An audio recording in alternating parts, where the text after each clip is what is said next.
বাংলাদেশের মধ্যে পার্বত্য চট্টগ্রামে এশিয়ান হাতির বিচরণ অন্যতম।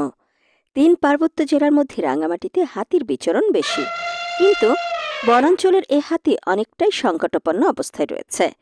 একের পর এক নিধনের শিকার হচ্ছে বিপন্ন এই প্রাণী। বিশেষজ্ঞরা বলছেন, অপরিকল্পিতভাবে পাহাড়ের পাদদেশে সরকারি বেসরকারি স্থাপনা নির্মাণ এবং বসতি স্থাপনের কারণে দিন দিন বনাঞ্চল উজাড় হচ্ছে, যে কারণে বনে খাদ্য সংকট, আবাসস্থল ও নিরাপদ বিচরণ ক্ষেত্র ধ্বংস এবং শিকারীদের হত্যার কারণে রাঙ্গামাটিতে হাতির সংখ্যা কমতে শুরু করেছে।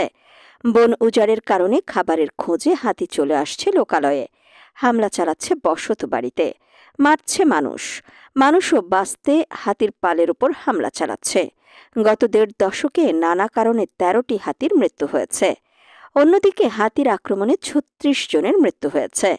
রাঙ্গামাটি বন বিভাগ ও একাধিক তথ্যসূত্রে জানা গেছে, বন্য হাতির আক্রমণে ২০১১ সালে ১ জন, ২০১৩ সালে ১ জন, ২০১৪ সালে ৩ জন, ২০১৫ সালে ৬ জন, ২০১৬ সালে ২ জন, ২০১৭ সালে ৩ জন, ২০১৯ সালে ২ জন, ২০২০ সালে ৪ জন, ২০২১ সালে ৩ জন, ২০২২ সালে ২ জন, ২০২৩ সালে ৫ জন, ২০২৪ সালে ২ জন ও ২০২৫ সালে ১ জনের মৃত্যু হয়। বন বিভাগ এবং একাধিক তথ্যসূত্রে জানা গেছে, ২০১২ সালের ৮ জুন কর্ণফুলী রেঞ্জে প্রসবকালীন একটি মা হাতি মারা যায়। ২০১৩ সালে একটি, ২০১৪ সালে গুলিতে একটি, ২০১৫ সালে বৈদ্যুতিক তারে ২টি, ২০১৬ সালে বৈদ্যুতিক তারে মা হাতি, ২০১৭ সালে একটি, ২০২১ সালে একটি, ২০২৩ সালে ২টি হাতির মৃত্যু হয়েছিল। এছাড়া ২০২৪ সালে পুঁতে রাখা অবস্থায় মৃত হাতির হাড়গোড় উদ্ধার করা হয়। ২০২৫ সালে শাবকসহ বুনো হাতির মৃত্যু হয়। একই বছর কাপ্তাই হ্রদে পড়ে ৯ মাস বয়সী হাতি শাবকের মৃত্যু হয়েছে।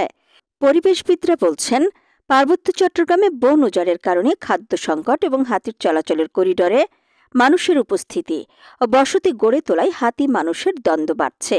এ দ্বন্দ্বের কারণে অনেকেই প্রাণ হারাচ্ছেন হাতির আক্রমণে। হাতি ও মানুষ দ্বারা আক্রমণের শিকার হচ্ছে।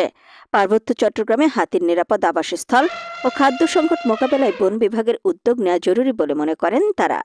রাঙ্গামাটি ঝুম নিয়ন্ত্রণ বন বিভাগের সহকারী বন সংরক্ষক মোহাম্মদ তবিবুর রহমান বলেন, পার্বত্য অঞ্চলে বন বিভাগের উদ্যোগে দুর্লভ প্রজাতির হাজার হাজার চারা রোপণের প্রকল্প হাতে নেওয়া হয়েছে। প্রকল্পটি সফলভাবে করতে পারলে পার্বত্য চট্টগ্রামে হাতির নিরাপত্তা করিডোরের সংখ্যা আরও বাড়বে, পরিবেশের ভারসাম্যও বজায় থাকবে।